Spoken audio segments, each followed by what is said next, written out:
Hello, guys. Okay, so you guys are all here for the CSS Haskell night, right? Yep. Okay. So we'll just go through some slides first, then. I mean,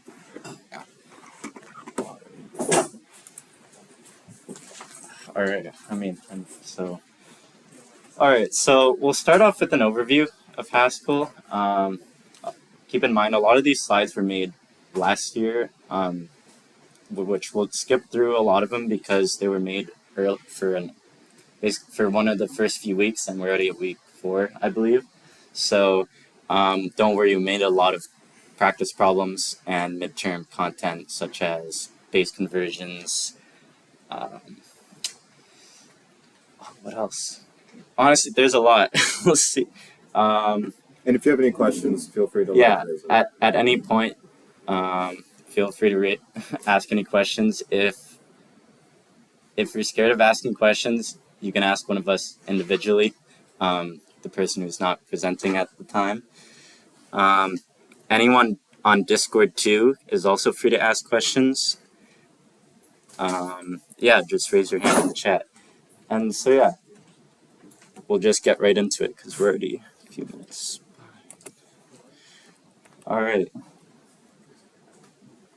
So, first of all, what is Haskell? Well, it's a functional programming language, as you guys know. And there's no for loops, which means you have to use recursion for most of your coding. And in this course, to be honest, you won't do too much coding on your own, like no huge projects, but you'll implement a lot of functions and really get to know how recursion works and get an idea of what functional programming is all about. And yeah. Oh, and this why we are learning Haskell. This will show up on your midterm probably. So keep in mind advantages and disadvantages of functional programming languages. So.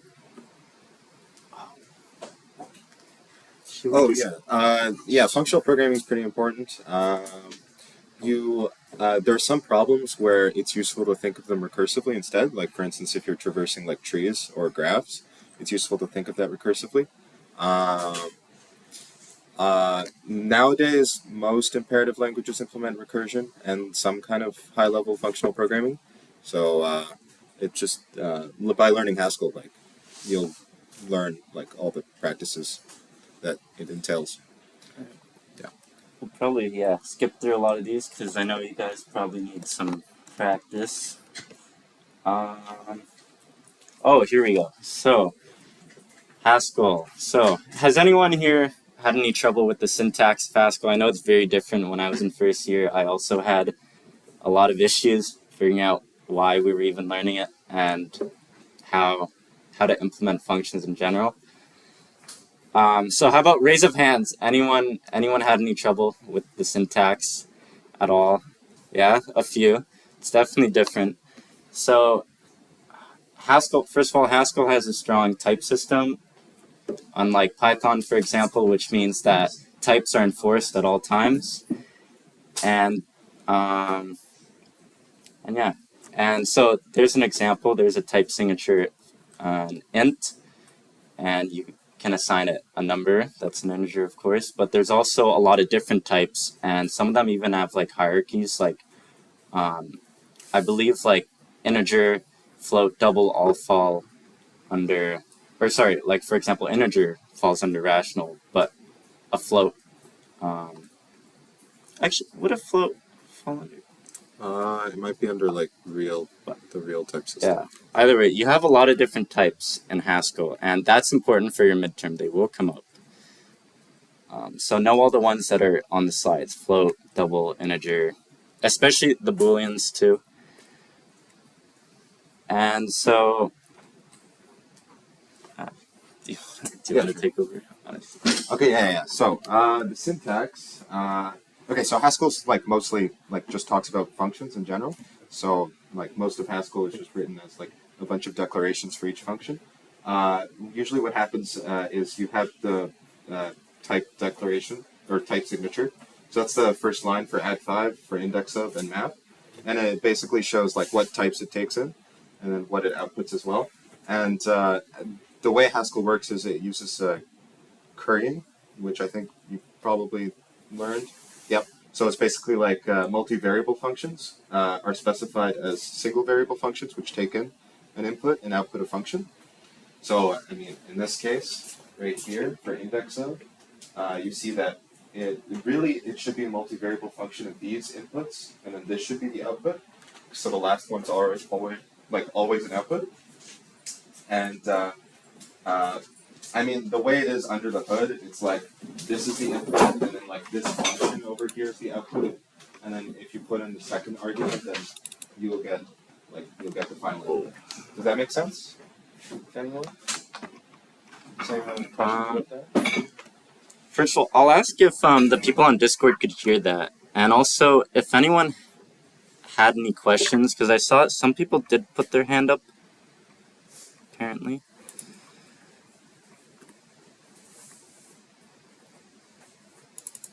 Oh, never mind. Thank you, Andrew. Yeah.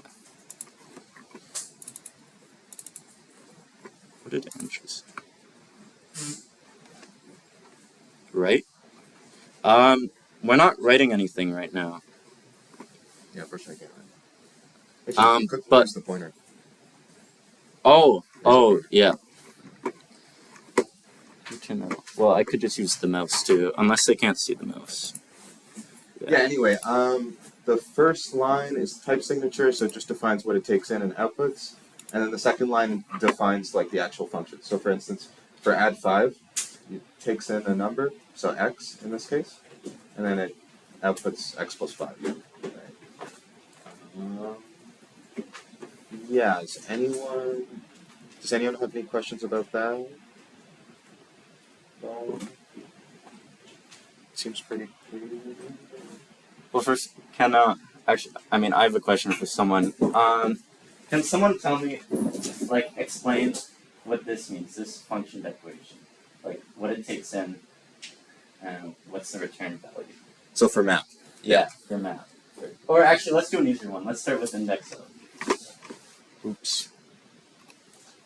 Oh, yes. Go back. Oh, there you go. Anyone? Yeah? So it takes in a list of chars and then outputs an int, which then takes in the function again to output a char. So it doesn't carry through. Yep. Yeah, that is one way to put. Yeah. If you wanted to put it simpler, if you didn't want to think of it that way, but that is the correct way of thinking of it. You could also think, it takes in the char array and an integer and output the char. But like you said, that's the more correct way, so how you said it. But if you can't understand it that way, then for now it's probably okay to think of it the other way. But yes. I just have a request. Is it possible to turn off the front light? I can't see the Oh. Yeah.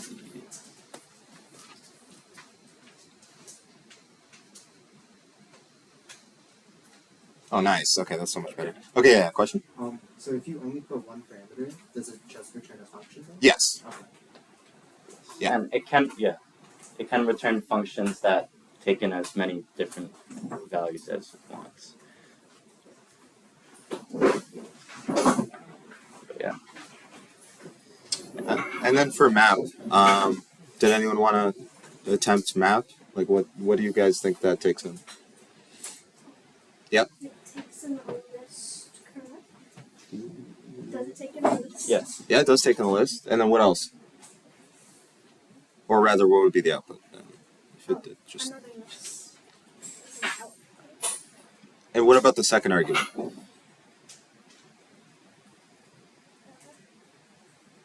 Yeah. Is it, first of all, the input is basically a list, and then it converts it to tuple, and then the with a map function basically gives individual parameters after the tuple. And is the tuple the second argument, or? I think so. Okay, that's pretty close actually. So I would say that for my answer, I would say that the map function takes in a list, right? right? You guys are all right about that. It takes in a list, and then the second argument is a function, actually, from A to A. So whenever you see that arrow, it's a function. So it takes in a list of a specific type, and then a function of that type that returns the type as well. And then in the end, it returns a list. So what the map function essentially is doing, and what you might use it for, is if you have a list and you have a function and you want to apply it to every element in the list. So you can get a completely new list, right? Yeah. And I'll just reiterate again what the gentleman there said is that, for example, if you were to just pass in a list to map, it would return a function that again takes in, like, you get rid of this whole part and you just have this left. It's still a function that then you can pass in, actually, a function to apply to every element on the list. And then return a new list after everything's applied. Yes. So the second parameter itself is a function. Yes. And you know that by the arrows. I don't think no, that's correct, yes. It could be any type. In Haskell you have lambda functions which you define with the backslashes, and we will see that later. So those are used a lot. I think we can move. Unless there are any other questions. What about on any questions on Discord? Oh yeah. You guys go more in depth into like currying? Currying as like a concept? Yeah. Like how I guess you would implement it. oh, how you would implement it. Because I know like you take an input and use the input for an output, but that output is also another input and keep on going until you get the, I guess, the certain specified output. Yeah. Like I can't like wrap my head around it kind of. Oh, okay. So Yeah, you can go. well, let's go back to the map idea, right? Have you guys seen the map function yet? Yes? Okay. Well, for anyone who doesn't know, the map function iterates over a list and applies the function you pass it to every element in that list. And, for example, it could be a list of integers. And let's say you wanted to add one to every integer. Well, when you pass in, if you pass in just the list to map, it again it returns a function that then takes in that function to add one to every list, or every element in the list, right? Yeah. To add on to this, okay, so I would say currying is like a trick to try and represent like functions that take in multiple inputs, right? So it's useful to think of just functions as like taking in a singular input, singular output, right? So it's like a one-to-one thing. And then essentially like for the add 5, for instance, right? Or no, that's not a good example. Index of, right? In that case, we would want multiple arguments, right? We want the list of chars and the int as well. And then we want it to return char, right? But the problem is that we can only accept one input. So one way of getting around this is to have it so that it takes in the input, like the singular input, which in this case will be the char array, and then it returns another function that will basically like the function that it's returning will give a char for every integer input that we input into it. So you could think of like the function that it's returning, like the one that goes from int to char, as being like a placeholder function, so that you can then pass in another input. Okay. Yeah. Does that make sense? Or it does. yeah. Okay. Any other questions before we move on? All right. Now just a quick quiz again. If anyone could tell me, well, what this function declaration does, what every part of this means, because that's exactly how they're written in Haskell. And by the way, function declarations are optional in Haskell, but very recommended. For your assignments, though, definitely put in a function declaration. types. So, anyone want to give it a try?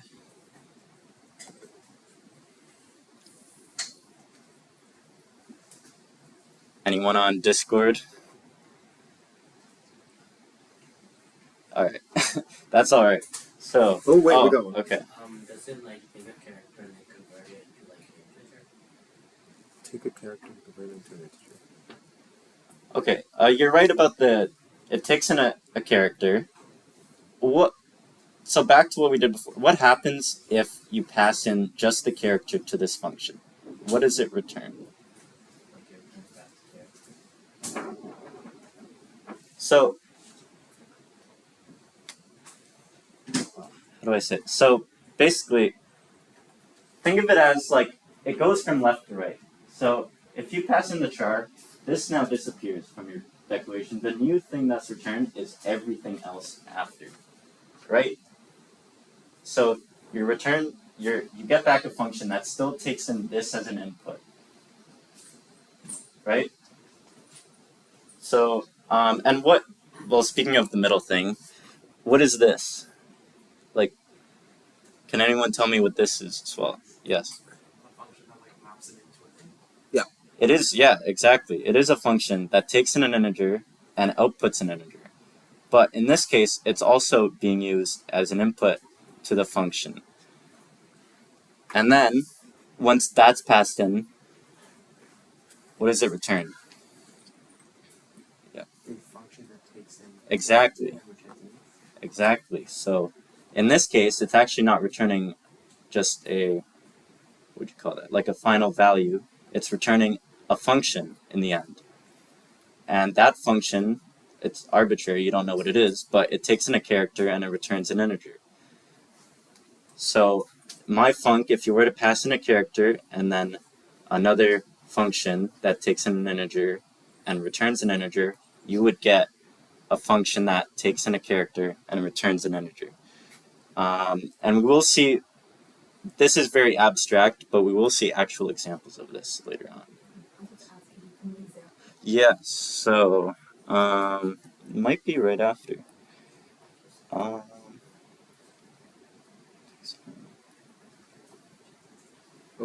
Never mind.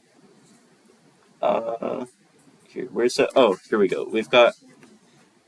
Yep. Yeah. So going back to the Yes. so we pass in a char into the function, Yes. but then it takes in an input of an integer, the second function. Yes. But then if you pass in a char to an integer, would that cause a type error? Oh, that's a good question. Yeah, the thing is that where are you passing the char into the integer? Like into the function? Like you're. Like we can split this like functions at 3 stages. Yeah. So first we pass in a char. Yep. And outputs a function that maps an integer to an integer. Yep. So then the char is being passed into that second function. Is it? And then It's being passed into. See, the thing is that the char has already been passed into the like for instance, if you were to call this function, you do my func, and then c for the character, right? And then that would return a. I mean, ideally, how you use this would be my func c, and then a function f, and then that would return a function from char to int, right? So nowhere in there are you passing a char to a function that takes in an int, because c and f are being passed both as arguments into my func. so where is the char being used entirely? It doesn't have to be used, to be honest. It's Yeah. it's just the function's just taking it in. I think the next slide might answer your question a little. It does have an. Like a UTF-8 conversion, maybe? Like you get the Ex- character ex- and then you somehow convert it to UTF-8 or ASCII. Exactly. That's a good idea. ASCII, for example, for example, the function ord in Python will get you the. If you pass in a character to that, you'll get its number. Like they're all associated to a number, because that was the whole reason why ASCII was created. Basically, you could fit it in 7 bytes, or 7 bits. I mean, and so yeah, it's arbitrary, but I think this will clear up a lot of questions. So again, this is arbitrary for now, but so again, well, Actually, this time I'm not gonna ask, but I'll just tell you what this function is. So again, you see the function declaration. It takes in a function, right? A function that takes in an integer and outputs an integer. This function also takes in an integer afterwards, completely separate from the other function, and eventually will output an integer. So, for example, f here stands for function, and x here is some integer, right? These correlate to these. And then this is what's outputted. So this here better give you an integer, right? This whole thing on the right side of the equal sign will give you an integer based on this function declaration. If it doesn't, Haskell will throw an error, right? So here you can see the function, or x is being applied to this black box function, right? You don't know what that function is. It returns an integer as by the function declaration here. This is f, right? But you can also just call it again, is what this function's doing. No reason, just it's calling it again. So let's say f is simply adding 2 to the number, and x is 2. Actually, there's an example right here. So if you pass in a function that adds 5, which is not implemented here, but you can imagine what it looks like. You pass in add 5 and the number 10, right? So in this case, the first thing, does someone know what will be called first? In this right here, can someone tell me the steps of what will happen? I Yes. would assume you add 5 inside the bracket. Yes, first. inside the bracket So will then be called add first. 5 to 10, And which is what- 15, Exactly. and then the 15 would be used as a parameter for the add 5 function, so it's 15 plus 5, so 20. Exactly. So I don't know if you could hear on Discord what someone here. I forget your Kishan. Kishan. Okay, that's right. I'm gonna have to remember all these names. Anyways, so yeah, what he said is this function will be called first. You add 5, and then which returns 15 based on the function declaration. It has to return an integer, and then add 5 is being called again onto this returned value, which ends up being 20. Does that make more sense? Okay.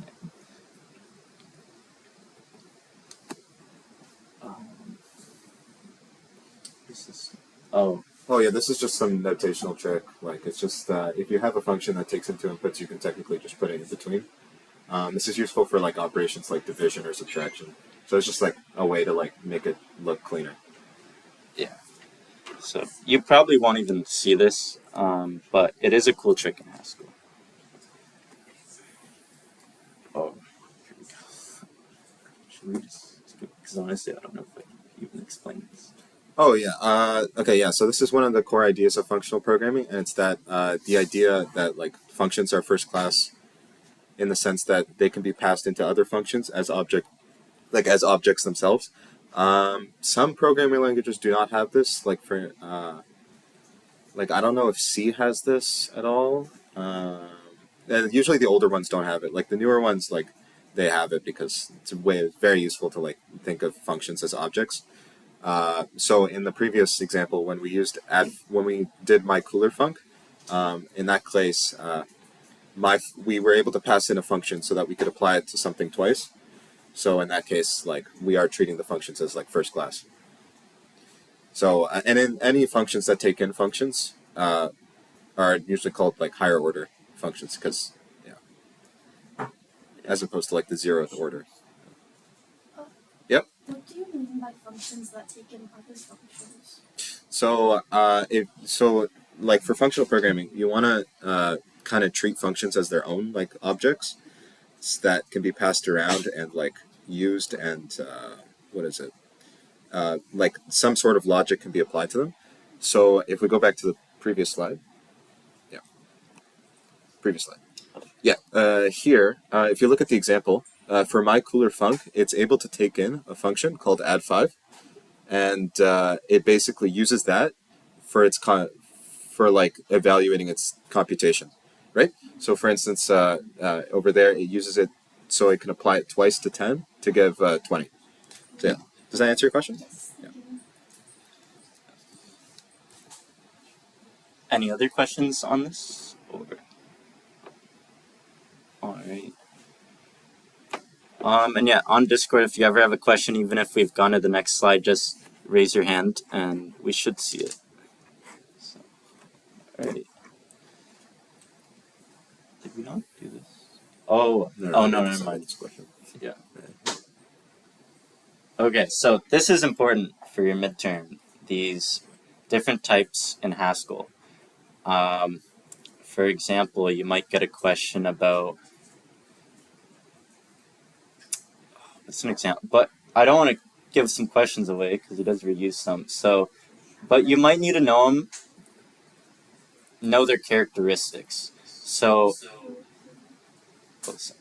for example, Something else. it is echoing a little. Yeah.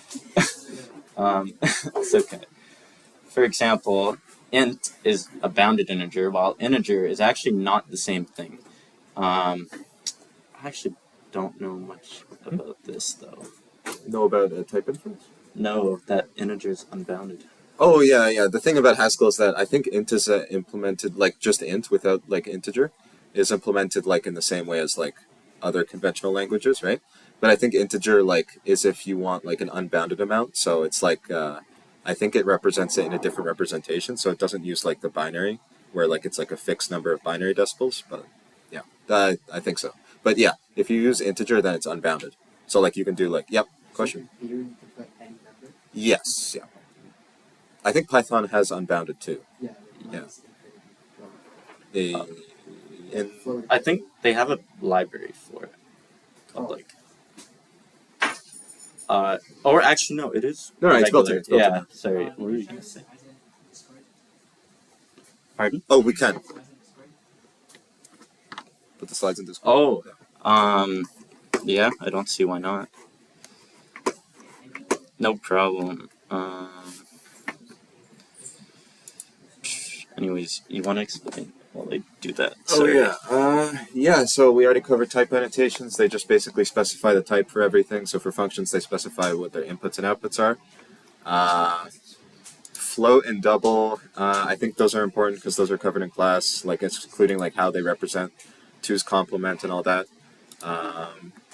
Yeah, and they're implemented in the same way. I think double is just like if you've been programmed. Oh yeah, question.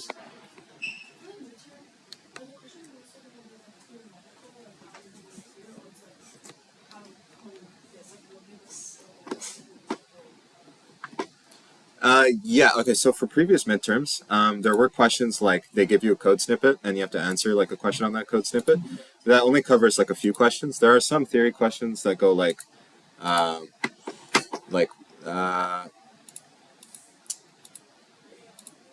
think the theory questions come later actually. But there'll be some questions like what is the type declaration for this? Like how does compute 2's complement for this? If you guys have learned that already. Yeah. So it won't all just be Haskell. Like most of it will probably not be Haskell. Yeah. That's right. Yeah, I'd say it's about half and half. There are a lot of you'll never, well, unless you changed it, you won't write Haskell code. But you'll get questions. We'll see later on. I'll give you examples of kind of what he asks. Like he might give you tricky Haskell functions, like kind of what we've been learning, how you can pass in functions, and they're a little tricky. So we'll go through a lot of them. At the end too, we will give you. There's a whole list of things, a non-exhaustive list. You shouldn't rely on it. But for example, there's some theories such as all the historical figures mentioned, such as Al-Khwarizmi, Leibniz. No, it was like, anyways, Alonzo Church. Yeah, there's a few of them. You should generally know what they're about, what they did to contribute to the program you're studying. So we'll go through that list later, though. It is on the slides. So yeah, are we done? All right, we'll move on because we'll start getting to the good part. Here's just a general overview of the difference between lists and tuples in Haskell. In general, it's like this, but in Haskell specifically, lists, you cannot have different types. It has to be the same type. So if you declare an integer list, it has to be that type. You cannot mix and match. However, a tuple, you can have any type, basically. And one other big difference is lists are mutable and tuples are not, which means that you can change the values in a list once it's created, but that is not the case with a tuple. Anything else? And there are just some examples. I'm sure you've seen the first and second function for just accessing elements in a tuple. I think that's it. Any questions on this? All right. Definitely for your midterm, you should know what mutable means. Yeah. And also, there could be questions on lists and tuples, what elements can go in what, for example. So, oh, yes. Oh, I did post the slides in the, it's in the chat on this help session stage on Discord.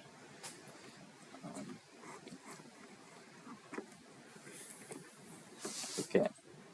And Oh yeah. Okay, so to make things easier, Haskell has a lot of convenient syntax tricks. One of them is pattern matching. So the way pattern matching works is if you have some data object that you want to pass into a function, and you know what kind of form that the object takes. Like for instance, for a list, you know that it has a head and a tail, right?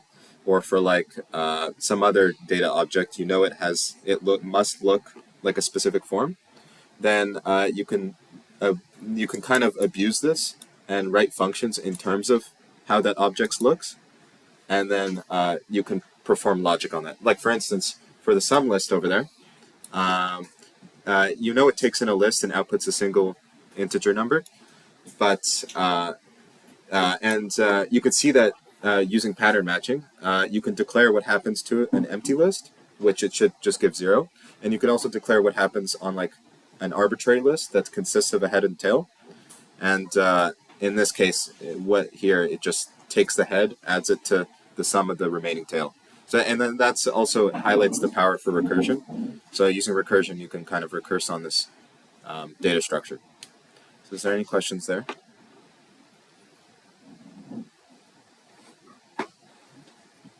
No way. That's crazy. all right. This slide isn't too important, but the basically, oh yes, it's not a link. I sent a PDF on here. I can send it in the general chat, or in COMPSCI 1JC3. I'll send it in there. But what link were you talking about? To join the server, or? Like the one that's on the link tree of the Discord. Oh yeah, it's not on. Oh, wait, yeah, to join the Discord server. Wait. Oh, to join what? The Discord server itself? Yeah, someone might have to help you with that. I don't know. You I want, don't even think I have access to this one. but you do gotta keep moving on. But someone's gonna help you with it. Don't worry. I'll just invite Yeah. Okay. Someone's got it. All right. All right. Yeah. For your exercise and assignments, basically, the prelude functions are built-in functions in Haskell. And yeah, don't remove the hiding part. Like if he tells you that you're not allowed to use the functions, do not unhide them and start using them because you'll probably get a 0. But yeah, there are a lot of really useful functions. Like there are a few there. Head that just returns the head of a list. Tail returns the tail, for example. And yeah, we'll just keep moving on to the more important things. Should I skip this too? Infinite textures. That's not really useful. All right, we're gonna skip. All right. a few helpful links, but the PDF's on the Discord server if you want. So here we go. We'll get into actual examples. Alright, so I think we'll give you guys a few minutes. You can work in groups to do this problem. But first, these are the type of problems you will see on the midterm, I guarantee it. When I did the midterm, when I took this class, they were very similar to this. Obviously, I can't give you one that he does, but they're probably gonna be very like difficult to read functions, kind of like this, and you have to determine exactly what it's doing. And of course, the name has nothing to do with what the function does. So, first of all, sometimes you'll get a function declaration, sometimes you won't. In this case, you didn't really need it because you can kind of see what's being passed in, right? So you're passing in a function which just adds 2. This one's pretty clear. Sometimes they're not clear. And this is a lambda function, by the way, if you guys don't know. And then, if you want to be technically you're also creating 13 and a 2 afterwards. But the important part is to figure out what this whole expression is returning. So, does anyone know where to start? Or should I give them time to try? Give them a few minutes. Alright. Yeah. I think you guys should try this on your own because I feel like or not on your own, you can do it in groups too, but that's probably the best way to learn because if we start going through it right now, it might be, I don't know, you might not learn as much. You guys are working on assignment 1 or are you done assignment 1? Work it on this. Due this weekend? Okay. I'll give you guys a hint, right? This is clearly a base case if you look at what it's doing, right? And this is your non-base case. Sometimes they'll be more complicated than that, not on this midterm, but for now, you can just think of this as a base case and this as your normal case, right? And I think the easiest way to look at this is really to look at the recursion, right?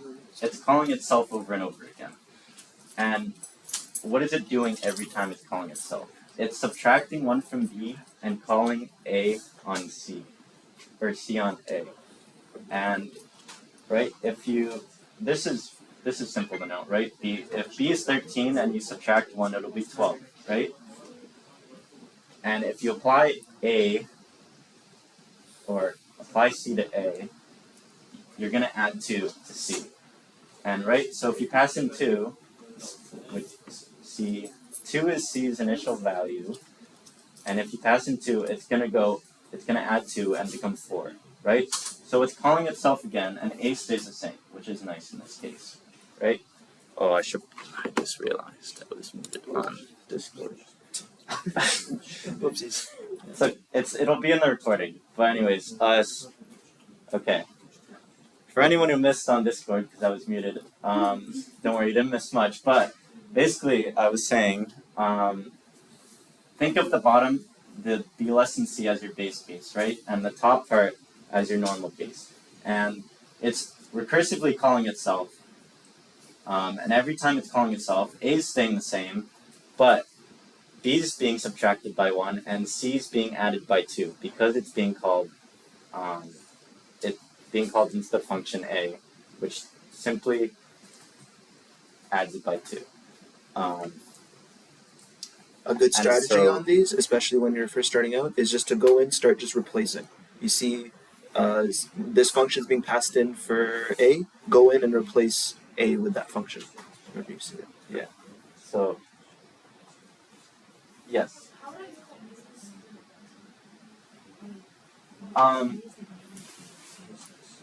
Well, A, right, so, okay, I guess you gotta know how that works first. So, beaver is being called, right? The first thing that's getting passed into it is a function that simply adds 2, right? Right? Here's your A, because they go in order, right? And don't be confused, just because this just happens to be called A as well. This is just a lambda function. This could be a completely different letter. So don't get confused. These are not the same A's. This A is local. This A is also local to this, right? And then 13 and 2 are being passed in as B and C respectively, right? We understand that part. So, well, there's the answer. But how do we get this? So, during the first call, right? Look at this. It's B and C are being added. And the initial values of B and C, like I said, are 13 and 2. Right? You get 15. And then it's recursively calling itself. Oh, and by the way, you also got to make sure it's calling the first part of this because B is greater than C, or greater or equal to C, right? 13 is greater or equal to 2. Right? We get 15, and then it recursively calls itself, and whatever the return value of that will also be added. So, yeah, my recommendation is to do the non-recursive part, but also keep in mind what it's doing when it's recursively calling itself. Right?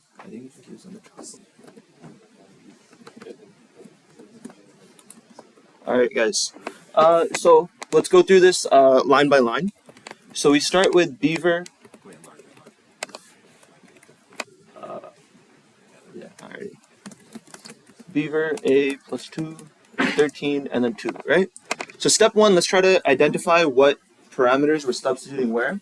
If we look at the function definition for beaver, it's defined as beaver A, B, C. Starts there, right? Alright, what's A? Easy enough. It'll be this entire thing. Make sure. Oh, wait. Okay. Oh, you gotta use 6, the right arrow key doesn't work. 6. Like 6 on the... It'll be this entire part. Pay attention not to like the variables and stuff. Pay attention to where the brackets are. This entire part is being passed in as A. Next, this is being passed in as B. This is being passed in as C. So the first thing that we can do is we can go into this and we can replace that directly. This won't look like much because it's effectively just repeating the first part, but that's okay.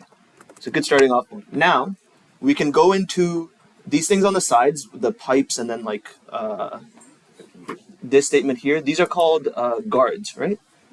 Yep. So we can look at what do the guards turn into. So the first guard is B greater than C, right? So we said that B was 13, and then C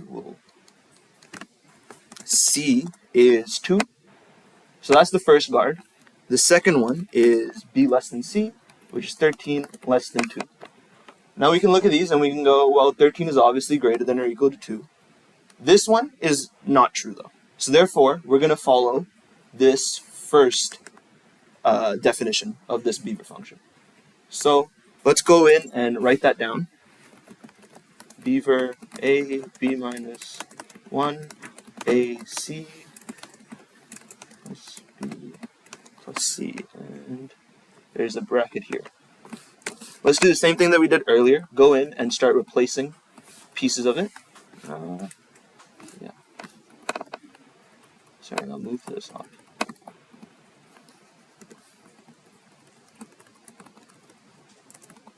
Alright, so, okay, first off, what was passed in for A?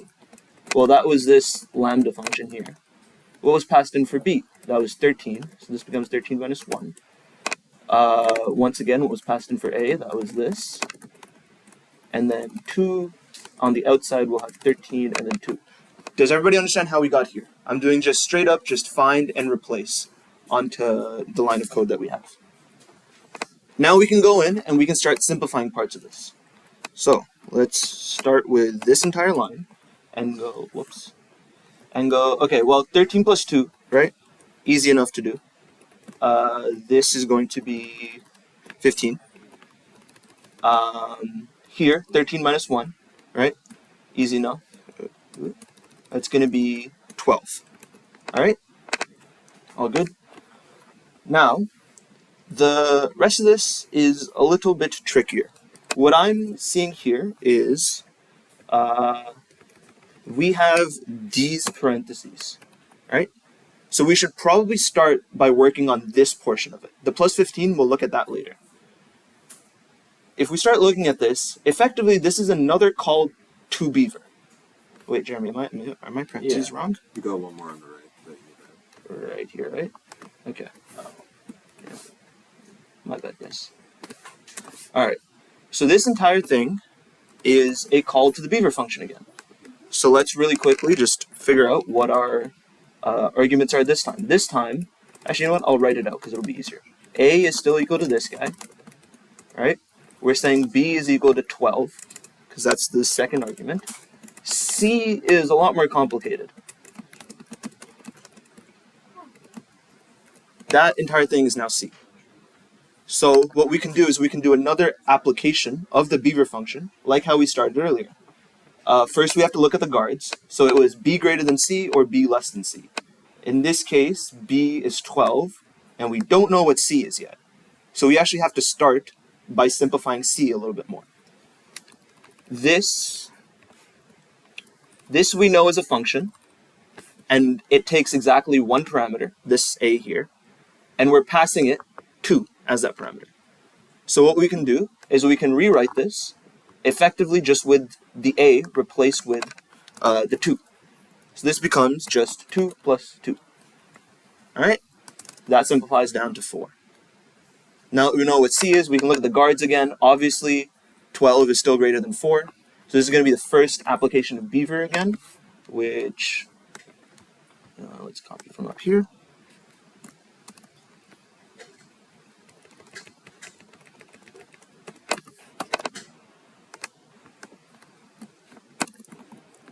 Let's go in and replace all the different pieces. So C, we said, is 4 this time. B is 12.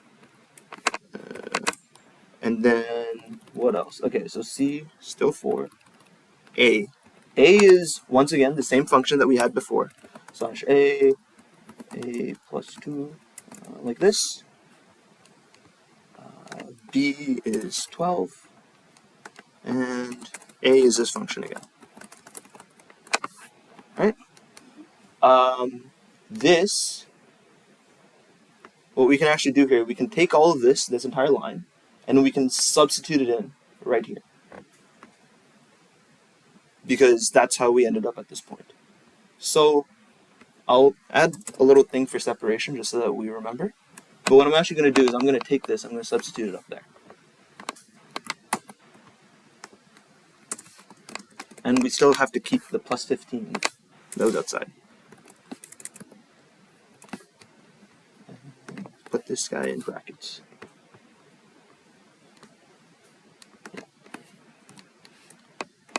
Okay. We can do the same thing, go in, start simplifying pieces. You don't want to simplify outside of the brackets though, so this plus 15 is still going to stay there.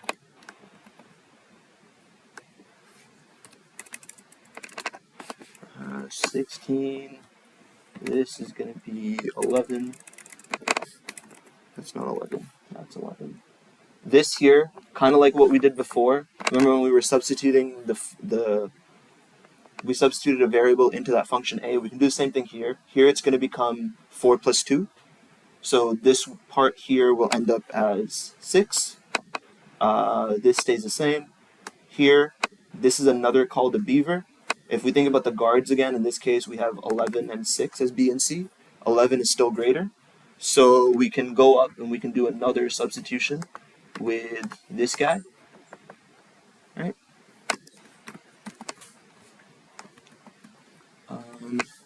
So in this case we have 6 there. B will be 11. This is 6 again. This is that. This is 11. This is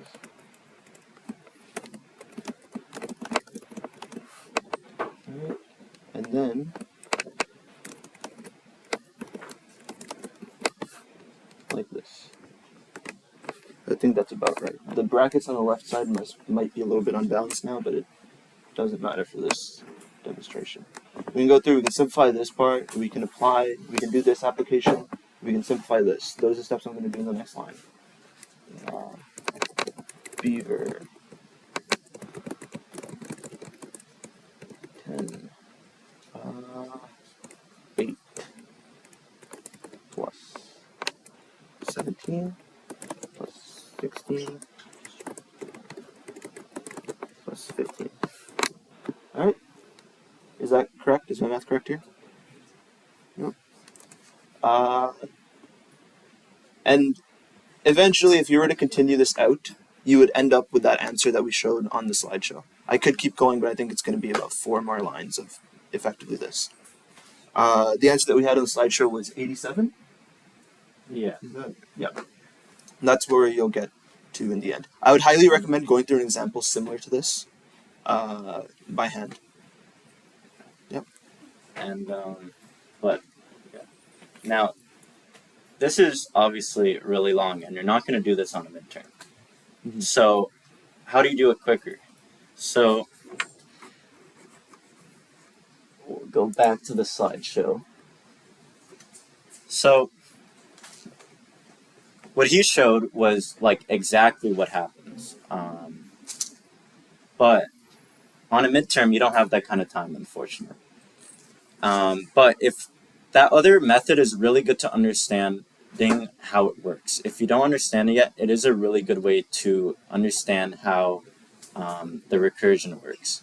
But if you want to do it quick on a midterm, you've got to notice the patterns.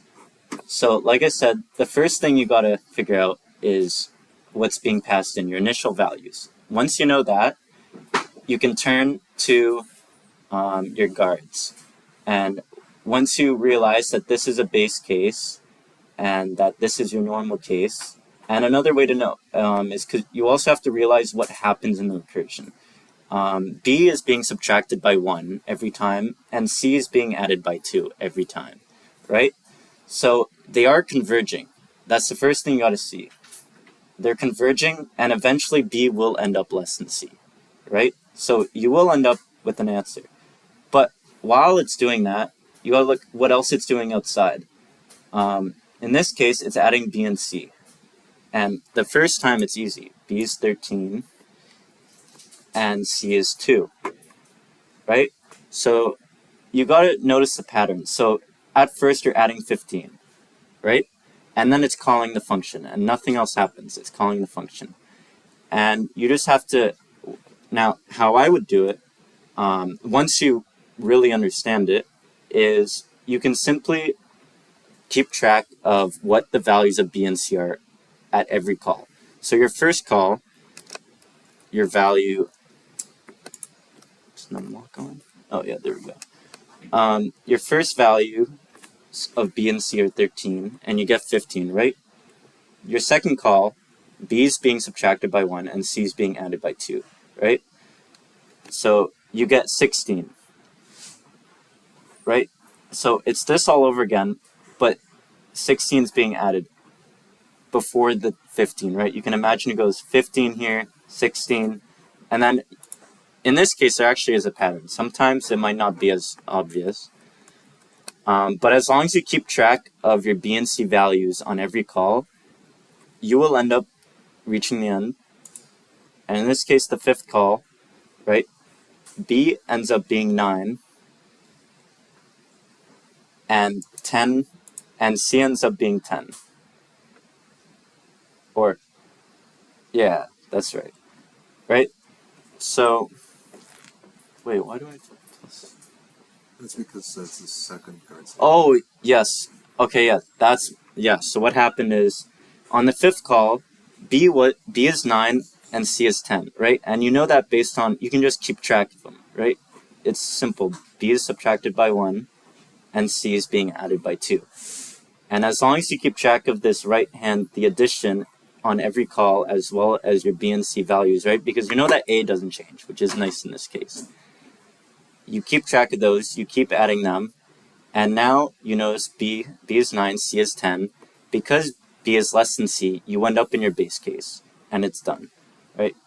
And in this case, B is being applied to A, so you're just adding 2 to B, which was 9, which is 11, and then you're adding C, which is 10, and you end up with 21 in the base case for this call. And all you do afterwards is you add them all together, and you end up with your answer. But the most important part to get to this point is to realize the pattern, right? You don't want to be overwhelmed. This does look overwhelming, but I guarantee you this is like the type of question you will see on the midterm, maybe multiple of them. And we will go through other examples, so if you didn't get this yet, don't worry, that's why we have multiple examples. Was there any questions about this Yeah. one? Oh, yeah. So for the second one, AB plus C, where does AB come from? I mean, like, what's gonna happen to A and B? Well, A is just your function, right? A never changes throughout the thing. It's this lambda function, right? The A comes from this, right? The guards are just, these inputs are always the same no matter which guard you come from, right? And B is being applied to A, which all A does is add 2 to the number, and then it adds C. Most of the time, I made it a little complicated here. Most of the time, your base case will just be a normal integer, for example. But in this case, you just have to do a little addition. Does that kind of answer your question? If you Yeah. if you haven't seen guards before, they're kind of like if statements in other languages. Effectively, the guards are saying that when B is greater than or equal to C, then this top line here, this is the definition of beaver. And when B is less than C, then this bottom line is the definition of beaver. Does that make sense? Does that explain it? Sure. You can continue. You can ask more questions. Because it's like B less than C equals AB plus C. AB plus C is something like that. Yep. So A, if you remember, we pass A as this function here, right? This lambda function, and it stays throughout. Every time we call beaver, if you notice, we pass the same A, because so this function here is passed into this A, right? In the next call, it gets passed through here, and then here, and then here, and through here, until it finally ends up in this spot. Does that kind of make sense? Yeah. And so, do you understand how this function works? Yeah, I understand. What about B and C? B and C is the same. 13 and 2 is where we start. They're passed in here and here. At first, they go into these values, like B goes there, C goes there, B goes here, C goes here. And then in this call now, you have new B and C values. Specifically, whatever in this bracket becomes your new B value, and what's in this bracket becomes your new C value. And then you keep going until you end up in this case, where, you know, whatever like was here goes there, and then whatever was there comes here. Alright. Yeah. I would recommend the thing that I was doing before. Go through it, complete it, and then you'll probably see what's happening. Yeah. So I can use it way. So when we're declaring the type of the function beaver, Yep. so in the brackets we have int, arrow, int. So I will send the prefix of what it actually means. Do you have a thing on text? Yeah, we do it. It's behind. It's in the previous slides. Yeah, we can go. By the way, these since for anyone who came late, we put out the PDF of these slides out on Discord, just in the 1JC3 channel. Basically, so here's an example. Oh no, no more back. Here's an example. So this is an input to your function, right? My cooler func in this case. This is one input, right? And what this is actually a function itself. For Straight like slide on types. Yeah, that's in the previous one. Just right there. oh, was it there?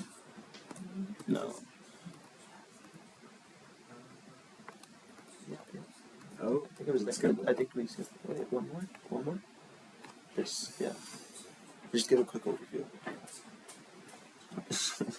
I'm not very good at this. Basically, this is how you declare a variable in Haskell. You've probably seen this before. You just say my cool int is an int. Every time, can you look at the function definition? Anytime you see an arrow, basically what this means is to use this variable, you have to first give it an int, and then it'll give back an int. It's like a function in basically any other language. Haskell just makes it look weird, if that makes sense. So when you see something like this, effectively add5 is a function that takes in one parameter, that's an int, and then it returns an int. Does that make sense? So then if we go to a more complicated function like this one here, what this is saying is map is a function. It takes in a list of some type A. It then also takes in another function. This, because it's in brackets, it acts as one like type. And so the type of this is A to A. So that's another function. So it has to be the same type input and output. No, that's just how this is defined. In this case, yes. In this case, you have to input some A, and it will output some A. Okay. And then finally, map returns A. If we go to, do we have? Because I saw that other. Actually, yeah. Yeah. If we look at this one here, so myfunc is a function that takes two arguments. The first argument is a character. The second argument is a function that takes in an int and returns an int. And then myfunc is actually returning another function that will take a single char and then return an int. So like these functions, they don't have any names, right? No, this would be like, yeah, they don't have names. They're just for typing purposes. Okay. So like, but in this case, you have a name here.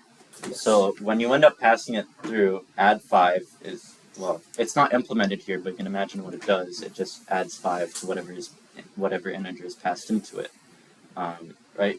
Because the function declaration here says that's what it takes in, a function that takes in an int and returns an int.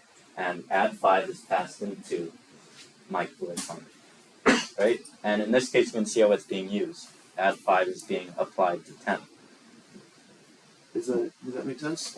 Effectively, we're defining a function that has first parameter is a function, second parameter is just an int, returns an int.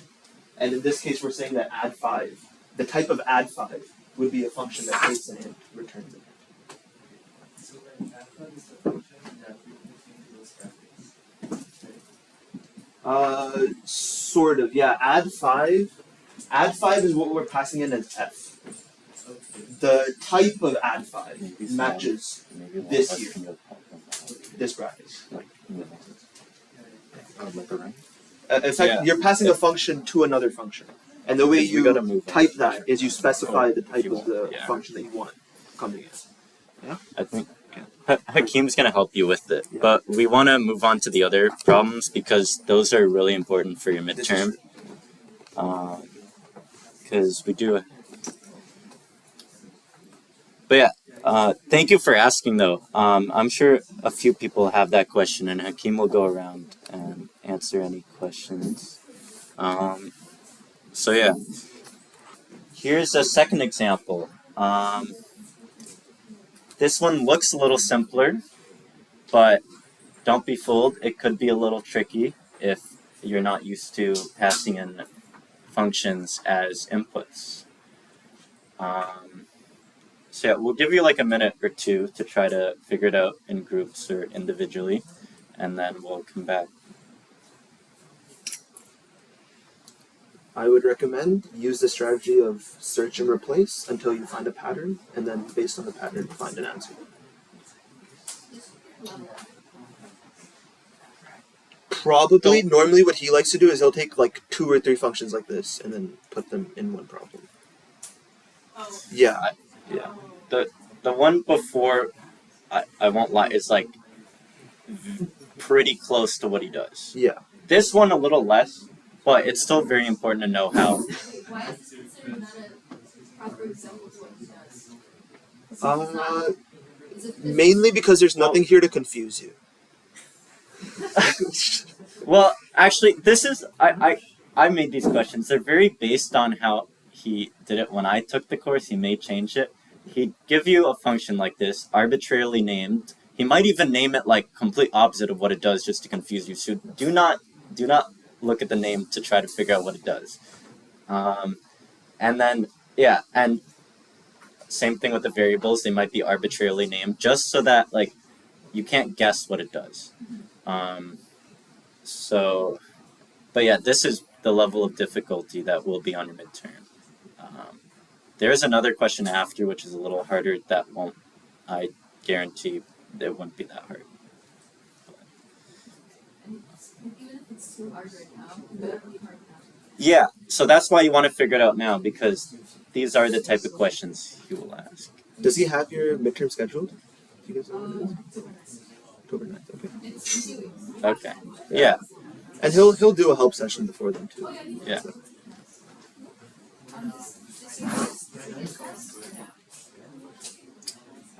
Does he post previous tests? I know we had previous tests. Yeah, he'll post previous Yeah, tests. he gave us one. I remember that.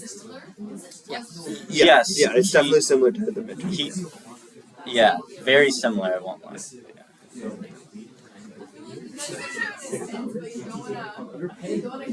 Well, I can't because we can't just give you our midterm questions, but I based them on the midterm. I still have it, but I can't show it obviously.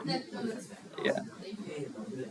Notice how in this case I purposely did not give a function declaration. He does do that sometimes. So you gotta know the type declaration for the function. Notice how this just says C2. You might look at that and be like, that's an error, right? No, not necessarily. Because if C is a function, right, 2 is just being applied to it, right? So you got to be careful with that. Wait, what do you mean by it being applied? Notice how there's no plus sign between C and 2? So in the last one we had addition. In this case, whatever we're passing in for C is also going to be a function, and we're calling that function with the variable 2 as a parameter, not just adding it together. Yeah. And this case is a little tricky because notice how Moose only takes in one input, but it looks like you're passing in 2, right? So how does that work? Alright, I think we're going to go over it now. So, does anyone have any idea where to start? There are different strategies you can use, but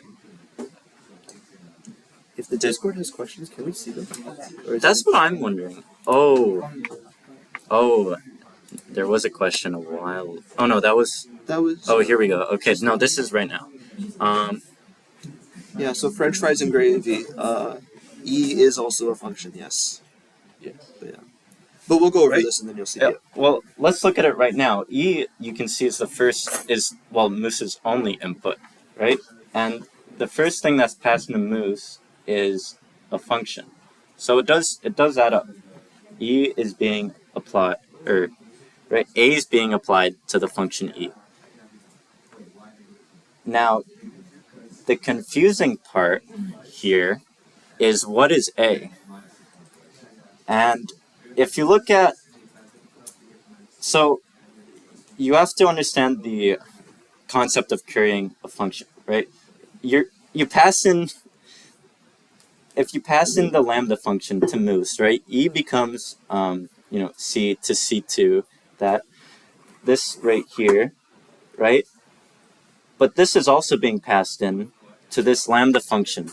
So this whole expression here, the B here, turns into A,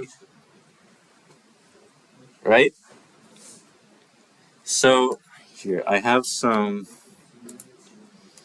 here's the answer. It is 19, you were right. But to obtain this, so right, the first thing I would do is figure out what are E and A, first of all, right? And here they are, right? It's what was passed into Moose. E is that the first lambda function, and B is the second lambda function. Or A is the second lambda function, right? And then after that,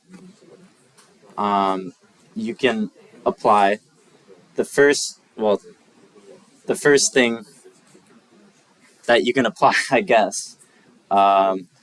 In this case, you kind of just have to know how lambda function works to see that you can actually solve what E and A, or A being applied to E is. And to do this, right, you got to write them out, right? So C actually takes in a function, and we did discuss that before. You know that C takes in a function, E, I was looking at the C. E takes in a function because this is being applied, right?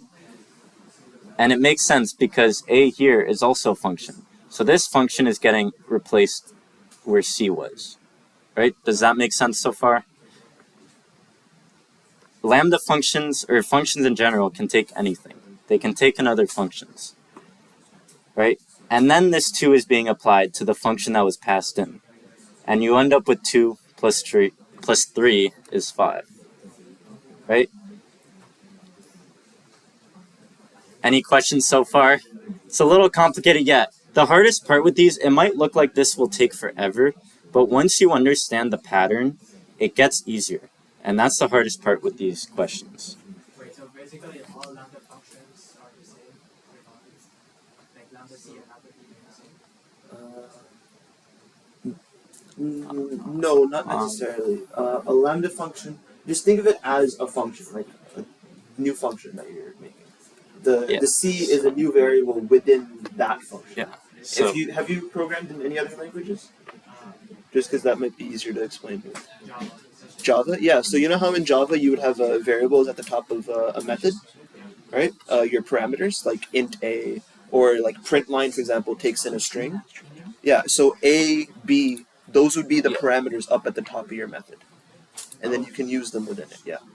It's just unlike in Java where you have to explicitly write out every function. In this, you can just write them in line like that. And if you've ever used Python, or you will for 1MD3, it also has lambda functions, which are very useful. Yeah. But yeah. Oh, It would have downstairs, yeah. yes. When things are beside each other in Haskell like that, I'm pretty certain they're always applying, like as a function. Yeah. Sorry, you had a question? So moose e takes in like one argument, right? Yes. So how are we saying that like A is being passed into B? Yeah. So think about the replacement thing again, right? Effectively, moose, right? This here, we can replace effectively with this entire part here. So if we look at the original part, let's put brackets around this portion, right? So we got moose with this bracket here. This goes into E. So let's take this giant definition for moose and replace this into E, everywhere we see E. Right? Now we have basically this bracketed sitting here. Then the next thing we can apply into that, if that makes sense. But moose isn't being called again for B to be applied. Moose is not being called, but this is also a function. Moose returns a function because this is a lambda function here, with A as the new parameter. Yeah, so this example is actually not doing recursion at all. This is just an example for you to understand how complex like lambda functions can get and how to properly apply them. Or functions in general, they're the same in Haskell. You can pass in a function, a lambda function. So yeah, you just do one at a time. You apply what you can to the function. Right? Does everyone know how we got this 5? Alright, we can move on to the next part, right? We have another lambda function. This time it takes in 2 arguments, d and f. But you might be wondering, you're only passing in 1 argument, right? 5. So when that happens, like any other function, it replaces the first input, and it will actually just return another function, right? So here, 5 is replacing d, and you end up with a function, a lambda function, we'll just say, and you can just replace all instances of d with 5, right? Oh, is there another question? The way I'm interpreting this, C to C2 is denoting A that it has a function itself, yeah. And it takes a function called C and is giving that value too. Yep, the first part of that is right. The function being given to it is b to b plus 3. This is the function that takes a type compatible with plus 3 and returns the value b plus 3. Yep, that's right. The value being passed in 2, coming from the C to C2 thing. Yep, your interpretation is correct, French fries and gravy.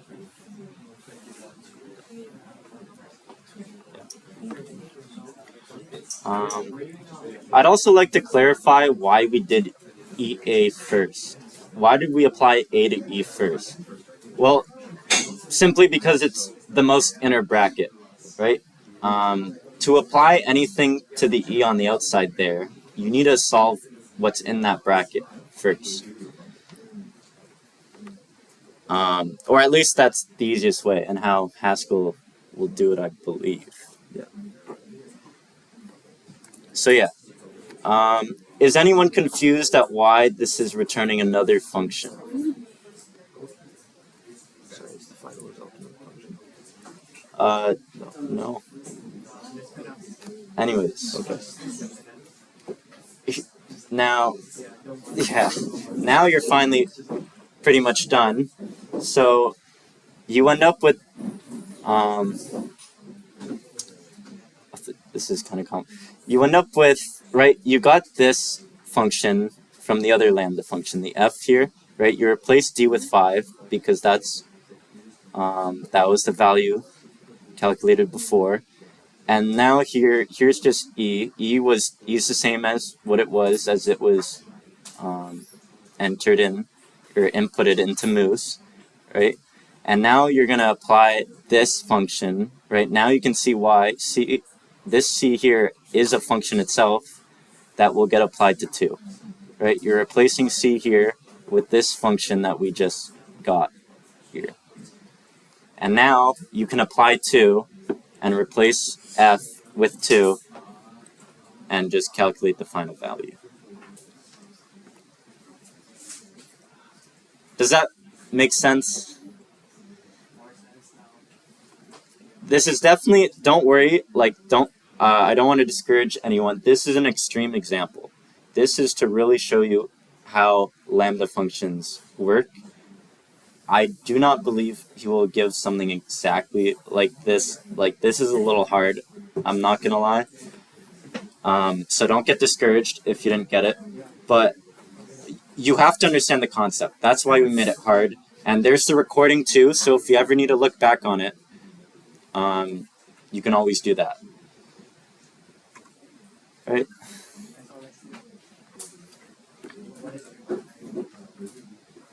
Any other questions? Or...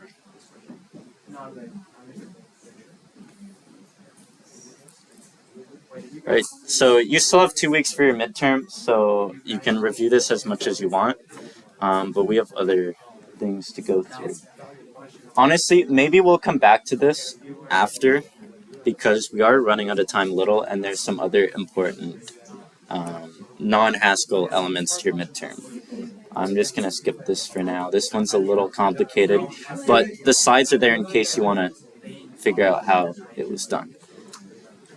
So, this will 100% show up on your midterm. I basically guarantee it. Some kind of... You got to understand how floating point numbers are stored. So, float in Haskell, this is a representation of float in Haskell, 32 bits. Double is 64 bits. A lot of languages like Java does that too, right? So first you have the sign, which is 1 bit, right? And this sign simply shows if it's positive or negative. 0 for positive, 1 for negative. Then the next 8 bits, and by the way, these are not arbitrary numbers. This is defined by some, like IEEE, I believe. He does say where, like, who defines this kind of stuff. For 64 bits, it would be very similar to this, but I'm not sure the exact split between the exponent and mantissa bits. It's 11 exponent. Okay, yeah.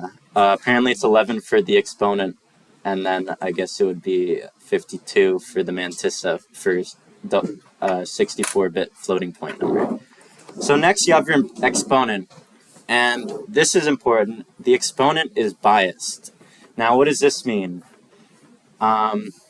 Basically the whole reason for being biased is to represent both positive and negative exponents, right? And this bias is simply calculated as on screen here. It's simply. Sorry. Bias Who was- mean exponent. Pardon? Bias mean exponent. No, the exponent is biased, which means it's basically the way it's stored.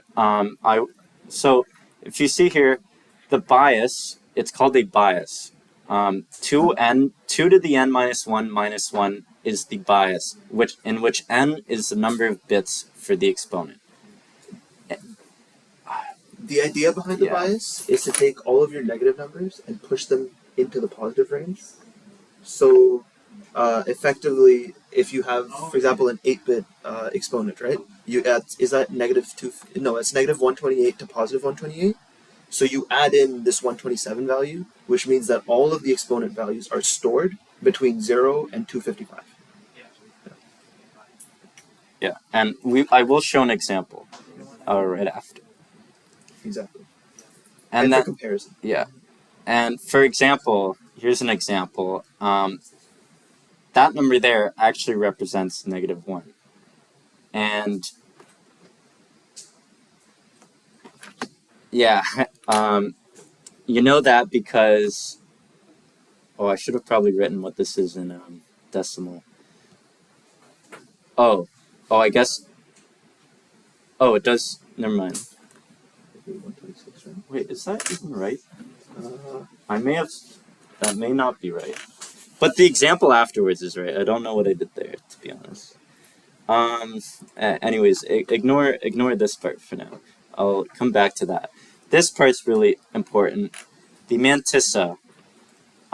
So normally when you write, for example, scientific notation, you'll write like 1.1 times 10 to the power of whatever, right? In binary, that first number can never be, right? It doesn't make sense to put it as 0, right? In scientific notation, it has to be 1 or greater. But in binary, you only have 0 or 1. So might as well not store it at all, right? It's just a 1 no matter what. So the mantissa is everything after the period, right? So it's the x in 1.x times 1, which binary 1, not 2 in decimal, to the exponent, right? So this is really important because if he ever asks you to convert it into a decimal digit, that 1 is already there. It does not come from the mantissa because there's no point in storing it, right? Everyone get that? Makes sense? And we'll do an example even if it doesn't. Oh, wait, who said French fries and grapes? Sorry, I just saw this now. So is 126.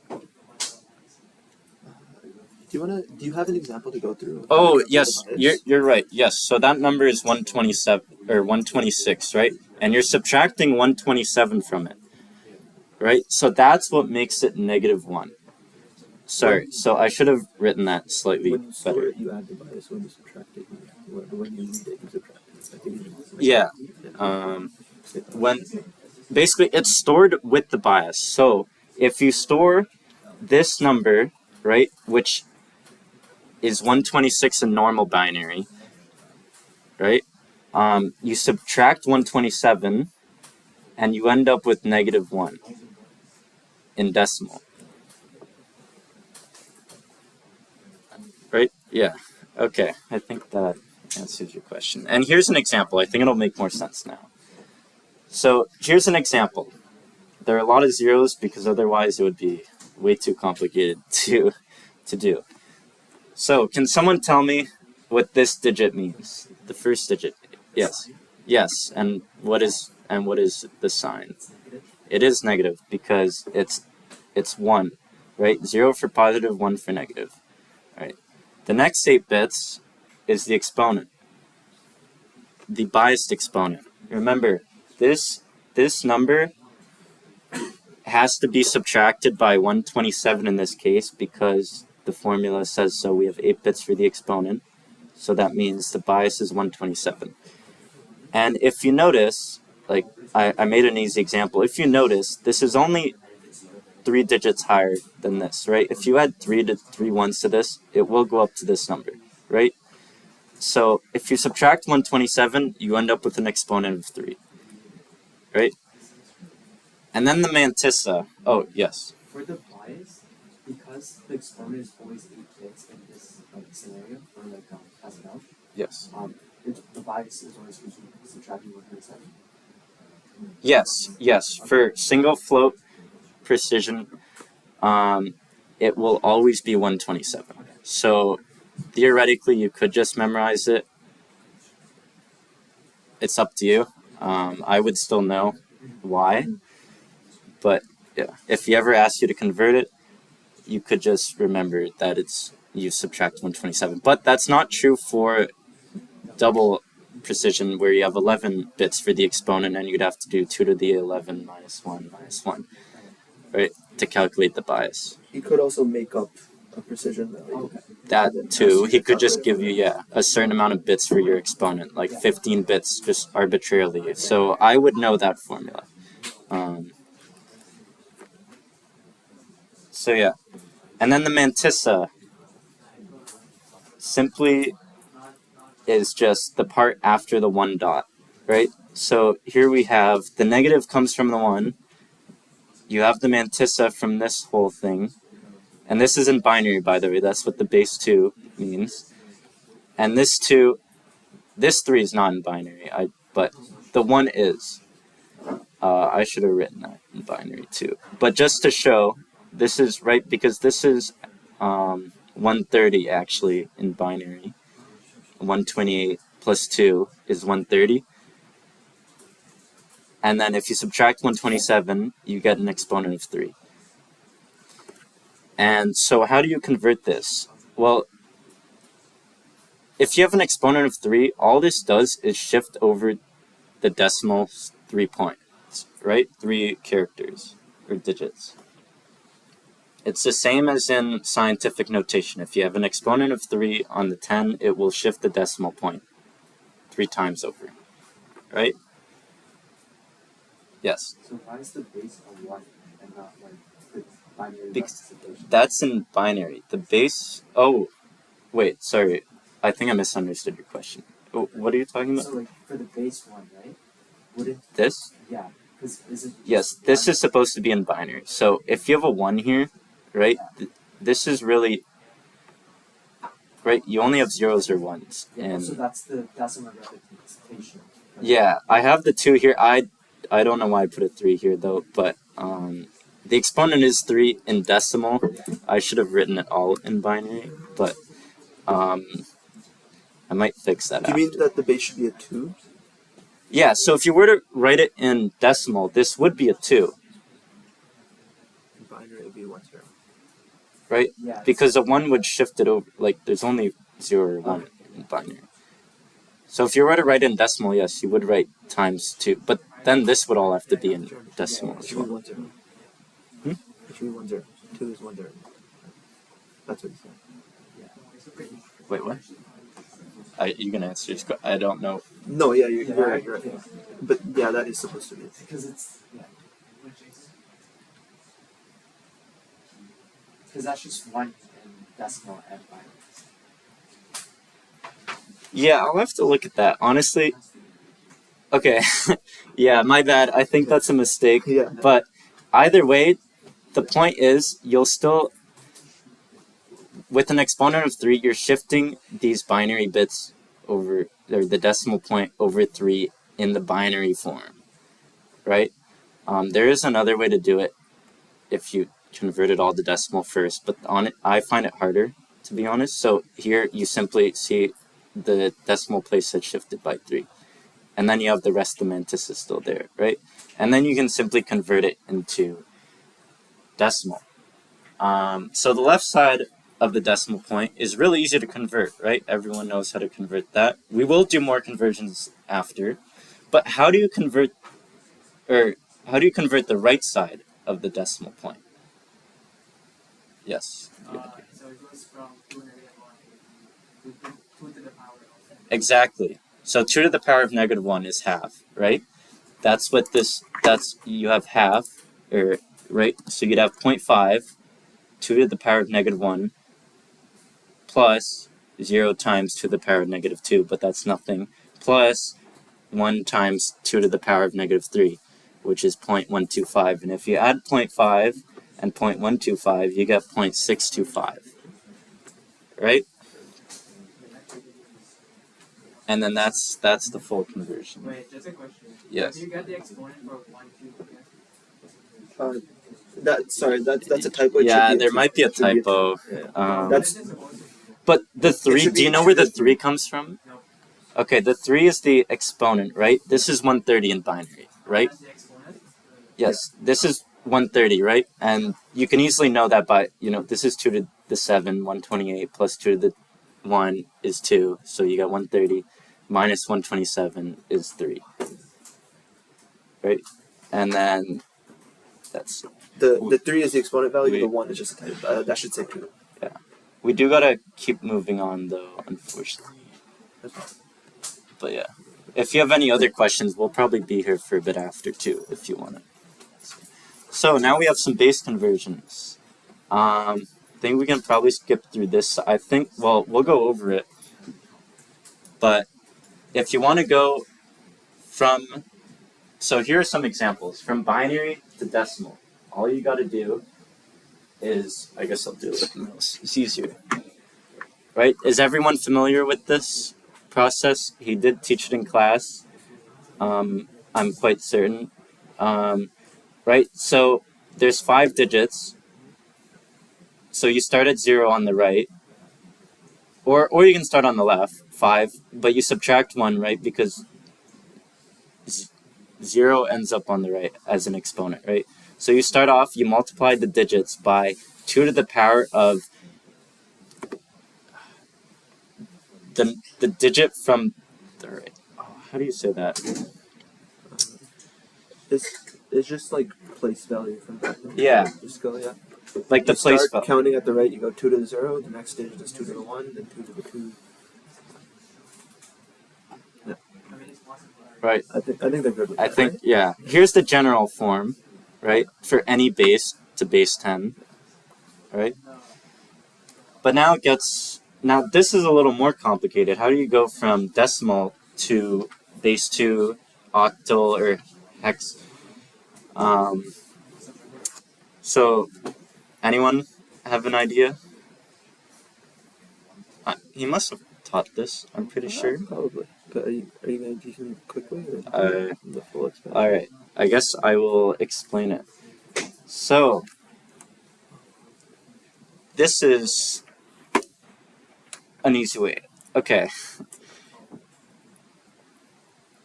What do you even call this process? So anyway, if you take the log of whatever base you're using, if you want it in base 2 in binary, if you take the log of that and floor it, this is your highest exponent, right? You can also do this without, like you could guess it, but this is the easiest way to do it. You take the log of base at the base you want of the number, and you end up with the highest exponent in that base, right? That's exactly what log does. And basically all you do is you divide the number by the base to the power of the highest exponent, and then you keep going down. And when you divide, you keep you also keep the remainder. And how much that was divided is the digit. How do you? Honestly, this is hard to explain. I think I might leave it here because we don't have that much time. That's okay. This is more important though. The easy way to go from binary to hex, I don't know if you guys know this, but Oh, we can yes. group it into 4s. I have it right Yeah. here. Oh, I don't know why it went. All right. Yeah. This is really important though. All the bases of 2, you can just group them, right? They're completely correlated. Here's binary to octal. You see how the colors correspond exactly to what. So you start on the right, right? These 3 digits, and remember the reason it's 3 digits for octal is because 2 to the 3 is 8. Right? So it's the exponent on the 2. So you group 3 digits at a time from the right, and you simply convert it. You And think about that's what it. that value is in binary. So the first 3, 0, 1, 1, that's equal to 3 in decimal. Yeah. The next 3, 1, 1, 1, that's 7, and just 1 is 1. And then hexadecimal, which you'll use more than octal, you group them by 4, right? Because 2 to the 4 is 16, and hexadecimal is base 16. And, of course, they have letters as well to represent 10, 11, 12, 13, 14, 15. So, in this case, this is 12 in 11 in binary, and that converts to B. And then this is 7, and that converts to 7, right? Right?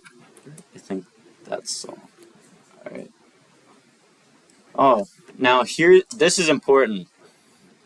So, what happens if 1 is added to the number 7 represented in 2's complement using 4 bits? Yes, so, exactly. So, wait. No. Well, first of all, okay, let's start off with, so, represent 7 in 4 bits, right? You get 0, 1, 1, 1. Right? Anyone know what happens if you add 1 to this? Yes? 0, or 1, 0, 0, 0. Yes, exactly. But what does that number represent in 2's complement? Like, it'll be like modulo, like logarithmic, and it'll go back to Exactly. like the negative number, which is like -8. Exactly. The reason 2's complement even exists is so that these operations are the same between negative and positive numbers. So what would happen? Like, what does 1, 0, 0, 0 represent in 2's complements with 4 bits? Exactly. Right? We've got -8. That might be confusing at first, but this is very important. It probably will show up on your midterm. Yes. Is it negative because the first one is a 1? 2's complement does if the first digit is a 1, it actually does completely correlate to that, but that's not why. It's Do you have the formula on here? yes. Or so well, not the formula, but 2's complement can represent that range. So -2 to the n minus 1 to 2 to the n minus 1 minus 1. It can represent, notice how it can represent one extra negative number. So in this case, the highest number was 7, and when you added 1, it went down to -8. And the reason this exists, if you remember 1's complement, what was the issue with 1's complement? There'll be like a -0. Exactly, you have 2 zeros, which is a little bit of an issue when you're adding numbers, because how do you deal with that? 2's complement completely gets rid of that issue.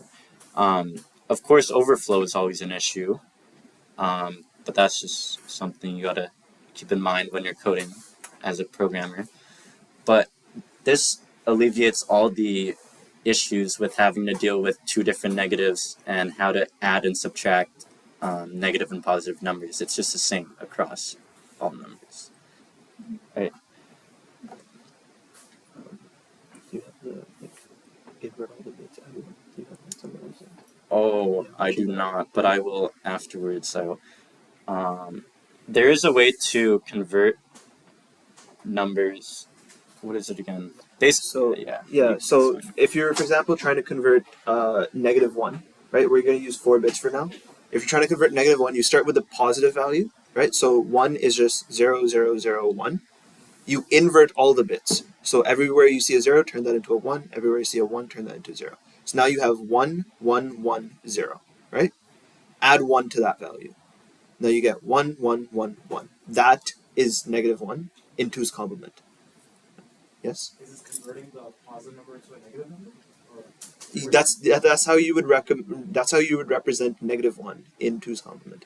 You start with the positive value, invert it, and then add 1. so like -2, -3. Oh, Yeah, it'll work the same. Exactly. Yeah. so I would write down that formula. that might show up on your midterm. How to invert, how to negate a like for example, if you were to negate 7, right? Not only you'd flip the bits, right? You'd end up with 1, 0, 0, 0. But the problem is that's -8. So you also have to add 1, right? So you see kind of what we mean by negate the number and represent it in 2's complement. You still have to add 1 afterwards. The way we normally write that formula is like tilde v plus 1, where tilde means negate. Tilde is a squiggle. Alright, we do gotta move. Oh, is that it? Is that So, okay. Yeah. Okay. Well, we do have another example, although that one's a little hard. I shouldn't have made it that hard.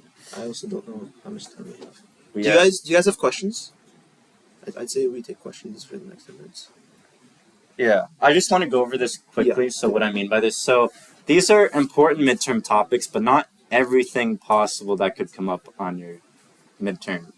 So base conversions, definitely know how to convert from binary, octal, hex, and decimal between both ways from all of them. Any one of those could show up as a multiple choice. All the historical figures are very important. You'll probably get a few questions. Wait, your midterm is all multiple choice, right? Yeah. Okay, just making sure you didn't change it. Yeah, so you don't got to know their date of birth or anything, but you do got to know roughly what they did to further the development of computer science. So, for example, lambda calculus was created by Haskell. Right? Was created. Alonzo Church. See, I would have failed that question on the midterm, but you guys should know all of those. See, some of you know your stuff already, which is good. And yeah, immutable versus mutable types. Basically, you might get a question on what kind of items or types might be able to go into a list or tuple, for example. And yeah, know 1s and 2s complements, how to negate the bits, or how to negate a number, how to manipulate the bits to negate it properly in its representation. And yeah, obviously know how to represent the numbers in the first place in both of them. How floating point numbers are stored. That's important because he might ask you to, for example, he might ask, given an exponent of 13 bits, like what is this? What are these 13 bits actually like? How to calculate the bias? How to turn it into decimal? Maybe you'll have to calculate a whole, like kind of like we did our example, like a whole floating point number into decimal. You might say like, oh, consider 8-bit floating point. There's 3 bits for the exponent. Here's a number. Turn it into decimal. Something like that. Or the opposite way. Here's a decimal. Turn it into that format. Something like that. Yeah.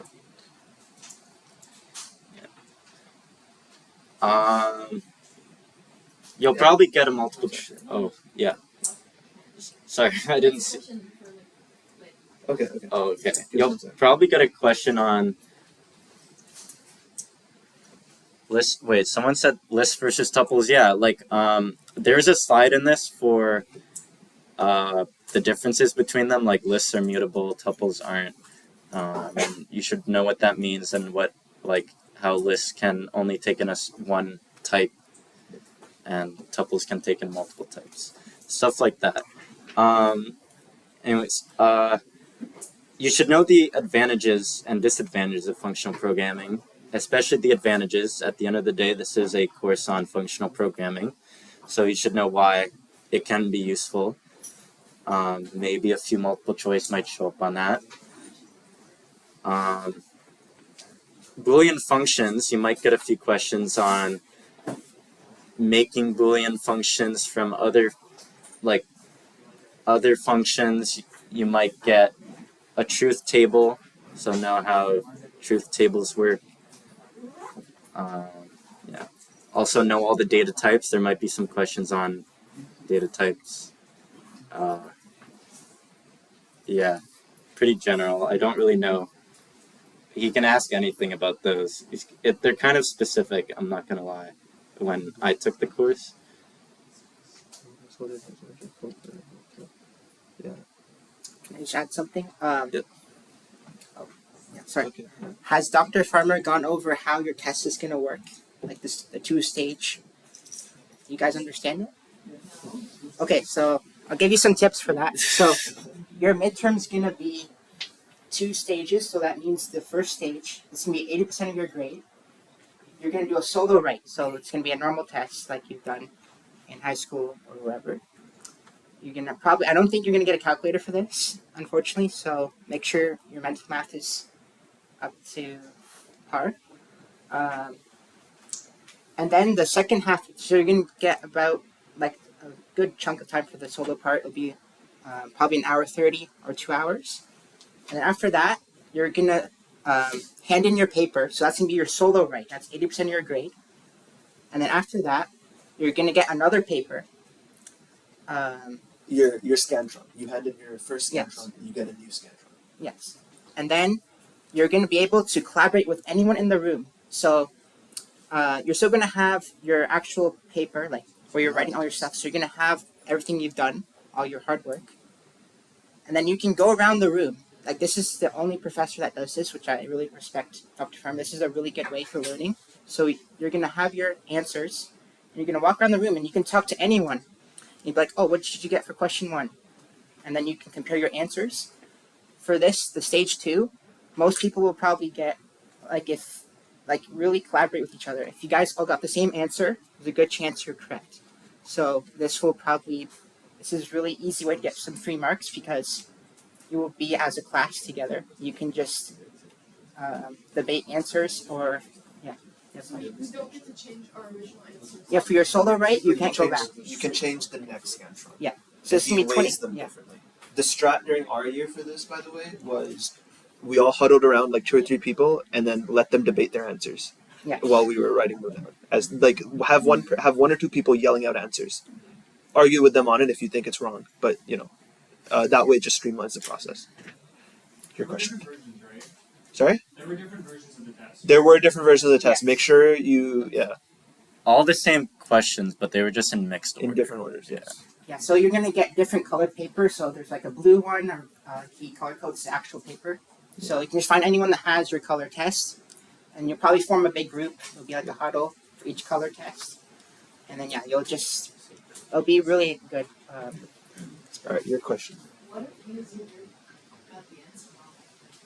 Like, let's say the answer was B, but everybody thought it was A, and then the original answer was A. Does that mean? Oh, They're weighted differently. So your original Scantron that you hand in, it has a certain weighting to it, and then the second one has a different weighting to it. So, oh. Yeah. Yeah, it's like you're writing 2 tests. Yeah. Oh, so wait, what if your original, like 80% is correct? Yep. But you choose if we're incorrect. Yes, your That's solo write is independent. It's Is whatever you That get. mean- Oh, so yeah. The So, solo write is independent. It's normally weighted heavier than the group component. yeah, it might be like 80-20, I'm not sure. So Yeah, it's 80-20. Yeah. So like this first part and the second part, they're different questions. So No, same the questions, same question. same Same test, question. Yeah. just get to different the answers. end with your answer. Or like second guess yourself. Yeah, effectively, yeah. Oh. French fries. It's because, 2 Scantrons. Yeah. This is a first year course. If you don't know what a Scantron is, it's a little paper to fill in your multiple choice and it's put into a machine and automatically graded. So make sure you color in.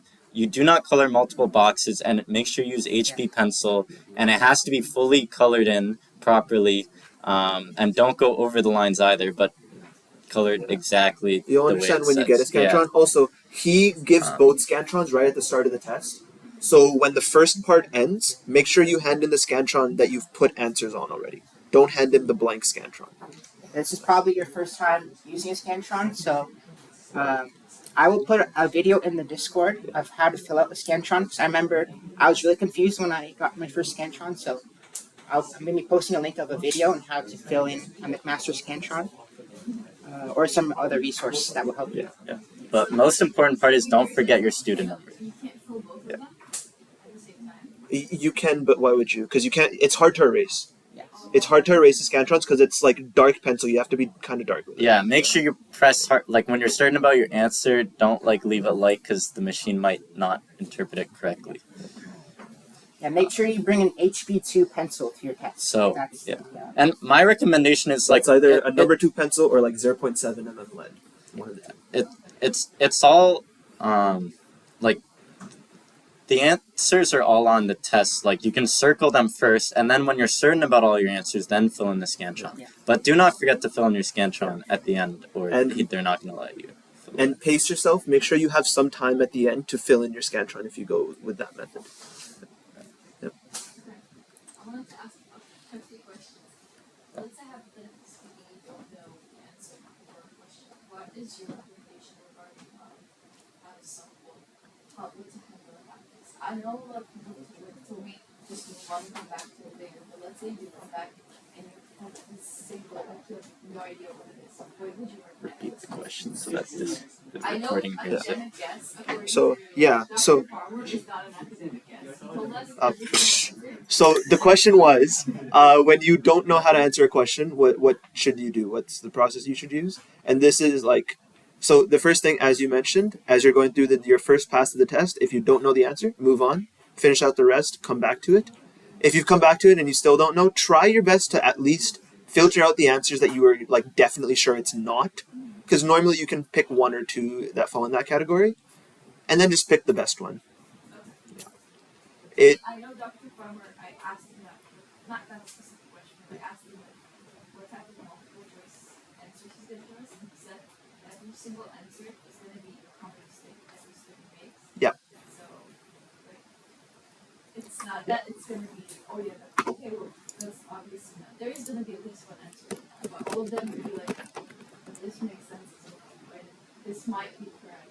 So, like, Yeah. what I'm trying to say is, high school academic guess, whether you choose B or C or A, kind of work. But like I know here, it's hard to tell. It's definitely hard to tell. There's always some reason that if you kind of like really think about it, you'll get to. Like I remember like a question that I got wrong was a typing question. It was like, how would you type a list with 2 floats in it? And one of the options was float, comma, float, like in square brackets, and that was the wrong answer. And you would have known that was the wrong answer because lists, when you type out a list, it only takes one thing in the middle. Exactly. I was thinking of a tuple. I got that question wrong, but like you can reason through why that would be wrong. And that's what I kind of meant by know your types in Haskell, how to declare them, how to like, yeah. I have another question regarding the resources you guys recommend, whether it's to help with questions or anyone online that you guys watched before that will do, or not even watched, any resources you guys use. I didn't really watch anything online. Yeah. His videos kind of cover everything in the course. I did read the first few chapters of Learn You Haskell, that textbook that he gives you. I found it kind of useful, especially trying to understand the syntax and what Haskell does. It's not necessary though. You can also probably find some really good videos, especially for these topics. These are very generalized computer architecture topics, like choose complement. You can find some really good. I remember I used YouTube for these architecture ones, so complements, floating points. Those are very common CS questions. So there's really good videos out So you there. recommend watching his videos specifically? Yes. I would. And then in terms of practice, would you recommend us going over the exercises and the assignment? Well, those are ones and the exercises and the assignment, or do you think it's going to be a waste of time? Just for practice. You should be able to do everything in the assignment in the sense that you should know what all of it like means, because syntax and like knowing how to do a type declaration, all that stuff is helpful. He does occasionally ask questions about like prelude functions, head, tail, stuff like that. So having a decent understanding of that is beneficial, but probably focus more on stuff like we were doing here. Yeah. You're probably also going to get a practice midterm, probably a week. It depends what he's doing this year, but Yeah. when I took it, it was like very close to the deadline or the midterm date. So he's probably going to give it to you maybe 3 days, 2 days before. And he might also take it up in lecture, and he'll do the names on the board thing. He'll be like, "Oh, who got?" I think he did that. I think normally I thought what he does is he releases it the day of his TA session, and then his TA will go over that midterm. I think that's how it was for us. I'm, Yeah, I'm but regardless, you'll have a practice midterm. Yeah. That will be very similar to your final midterm. Yeah, and the way like he wants you to use it is like to check to make sure you're on the right track. Don't use it as your only source of studying. He also waits to release the answers for it, if I remember correctly. Like, He does. He does. later, he'll have Yeah. released the Yeah. answers. Most people know the answers by the time he releases them. Like, Is it harder with the okay, sorry, is it easier than it is to be well maybe it's we're overthinking it because a lot of us this is our first midterm, but is it that hard to do well with that midterm, or do you think what if you go for the lectures to the practice midterm, you're gonna be fine? you'll be fine. I think the grades was pretty good Yeah, for us. I can tell you the class average was like a 75, which is extremely good for university. Like Yeah, a 75 is really good. and there's nothing like when I took it, there was nothing on the midterm that wasn't on the slides or like part or some coding thing. So he writes it pretty much. Yes, He does. yes. Professor Farmer is a very fair professor. So he's not gonna be like a Professor Childs who has what's the name of the questions he had? He told us, I think 2 classes ago, that there's gonna be the bombing questions where 20% of the class is only gonna get it right. He doesn't do that. It's Farmer. no, it's His questions are weighted a lot less, so that's the nice thing. You know, even if like he'll probably have a trick question on there, but you know, it's 1 out of 20, so or something like that. I think I already mentioned at 20. Yeah. Yeah, I'll say for the history one, he'll probably talk about Gottfried Leibniz because that's his idol. Yeah. So remember his saying, calculus. That might be a question. expect like one question for each like important figure probably. He might bring up like because I know he talks about some events like the Ariane 5, the rocket ship or whatever. Yeah. Oh, Have a minor understanding of that. yeah. Have an understanding. Yeah, that's a good point. I was gonna bring that up with floating point. Know that like because in base 2 you cannot represent every decimal digit. It's just not possible because for example if you have 0.3 in decimal, there's no way to just to represent that in base 2, right? That's why like when you go on like Python, you add like some decimals together. Sometimes you'll end up with like if it's supposed to be like 14.3, you might end up with like 14.299999 for example, because it's not possible to fully represent them. And like That's an important concept. some very obvious numbers are not possible to represent. I believe 0.1 isn't either. Yeah. It's a funny system.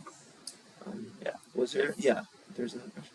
Do you know if like this class ever curves anything, or is it just a straight markers or not? I don't believe there's no curve because sort of your part 2 of the test, that's sort of your curve. Yeah. Yeah, most That's people good. will get probably. Bonus question, but he does give you bonus marks though. Oh yeah, you also get your discussion marks and all those stuff. Yeah. No, I remember he said orbit exam design is all about 100, and then I think if you compete in like the engineering thing with the competition, you get an extra 1%. Yeah, he's very generous with his mark break. If you come to the sessions, it's a 3%. Yeah. Yep. So that's the rest. But like he has like I think up until 10%. Farmer's classes are pretty fair. His midterms, his exams are pretty fair, so the grades on them end up pretty well. Curves are mainly for classes that have horrible grade distributions. You'll find a few of them at Like some point. calc. If you guys take calc 1 and 2, usually have curves on a lot of the midterms. I think Linouch normally drops a question or something like that. Yeah, they dropped 2 the one midterm out of 10 or something. I don't remember. But What else was curved for us? Was Nick more curved for us? Actually, they have a good professor for that, so Yeah. you'll be fine. I will say, personally for me, this was the harder midterm. The second one is more about terminology, I feel. So this again, this is probably, at least for me, this is probably the hardest stuff in the course. So You'll be fine. Yeah, but like if you got this, you're going to do really good in the course because midterm 2 is going to be even easier. Yeah. I believe the class average on midterm 2 was higher than midterm 1, so That is kind of biased though, because a lot of people skipped midterm 2. okay. Midterm 2 appeared in a really weird place where there was a bunch of midterms before and right after it.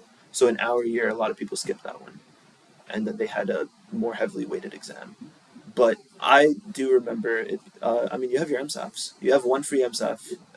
Anyone have any questions on how those work? Yeah. Yes, I didn't know you could skip a midterm. I wouldn't call it It's not skipping. Okay, this So- is being recorded for CSS, so I wouldn't want to call it. Do not Sorry, skip it's not your skipping. midterms. No. But if you're sick and if it's worth less than, they changed it, I think, but it's around 20%. If it's worth less than 20% of your grade, you can just MSAF with no questions after, and it's just a form on Mosaic, and basically it depends on your prof's thing. Some profs might even make you write the midterm anyways. Yeah. Most will just let it go to your exam.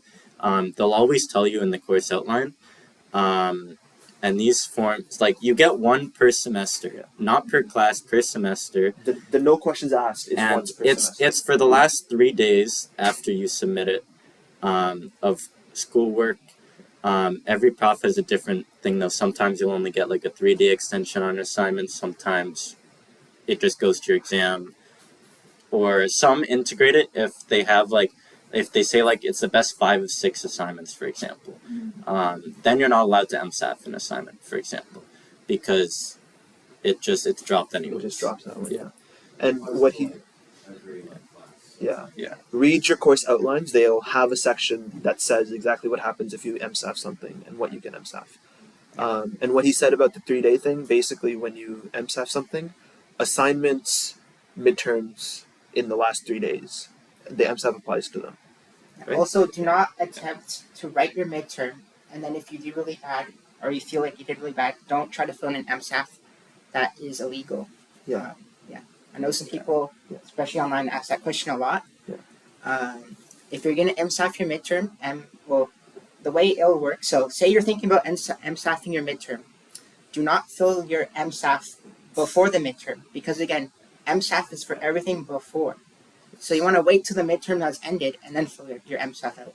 But don't go to the midterm if you're going to fill an MSAF. Once you're in the midterm and they've signed you in, they take down your student number and where you were sitting and your name. They get you to sign a piece of paper. Once that has happened, you have written the midterm, even if you MSAF it afterwards. In our Discord, if you go to the FAQ channel, there'll be an FAQ channel posted very soon. We're going to have a bunch of these procedural questions answered in that. So if you ever need a reference, go to the Discord. That channel will be posted soon. I have a question about the final assignment. So is it possible to give the exams ahead of the scheduled time? No, not delay it. If you think that it goes on data. But it gets delayed by like 3 months. Yeah. So you'd be writing in February. Yeah. If you delay it, then they have to get an appointment and shit and stuff. So they have to push it to February. And yeah, exactly. Yeah. So a lot of people, Most people don't they do end it. up pushing and they do worse. They don't understand. You have to make sure that Yeah. Definitely don't defer final exams. That, unless you really have to, deceased loved one, any kind of family emergency, sure, it might happen, but final exams are, very strict. You do not want to defer those. MSAFing a midterm, we can't condone it, but, for non-legitimate purposes, but, it's completely up to you. No one will ask questions. It's a tool that's available to you. Use it to your benefit. Make sure that it helps you in your education. And, make sure that you're planning. Don't just use it on the first midterm that shows up. Use it for an actual reason. There's a question. Do we have access to class and text, like class as practice problems? No, unfortunately. Most courses, that's a... Most courses, that's a no. Past exams fall under, is it copyright protections? They're like the professor's Yeah. property. They're not Yeah, allowed so this to is a release them. very gray Yeah. area. As like representing a university club, we shouldn't really endorse it. But if you go on the internet, you will find things. But we cannot endorse. We cannot publish it in our servers. Yeah. We don't have access to it. So, yeah, I'm pretty sure one was actually sent in a server recently and it got deleted. Yeah. So do not do that in our servers. Yes. Does no one compile exams affect each other? They will in general try like their hardest to make sure that it happens. So for you guys, last year they had like heavy courses, like 6 courses plus, or like Is it one day that we're allowed to? Yeah, but it's only possible with electives. If you have an elective, then it'd be possible. They could never do it. Like, obviously, they're not going to do it. They do their best to make sure that you don't have 2 exams on the same Yeah. day. That's their kind of general rule. And sometimes that happens anyways, and you can contact them and they'll figure it out. Yeah. If that's the case, does that mean you're gonna have to write your exams in advance? No, they normally figure it out. Because exam schedules are released in Yeah. advance, so you'll talk to them. But you gotta understand, the chances of that are very, Are very rare. low. They're quite low. Yeah. And there's something about, like, don't quote me on that, but there's something about, like, if you have multiple, like, there's a certain threshold if they're within, like 3 within 2 days kind of thing. I don't know the exact threshold. Yeah. You can request to move one. Yeah. It's you'd have to look into that. I don't completely remember. And yeah, feel free to leave. It is past 8 if you need to leave. This is all recorded, but I mean, if anyone else has any questions, we're here though.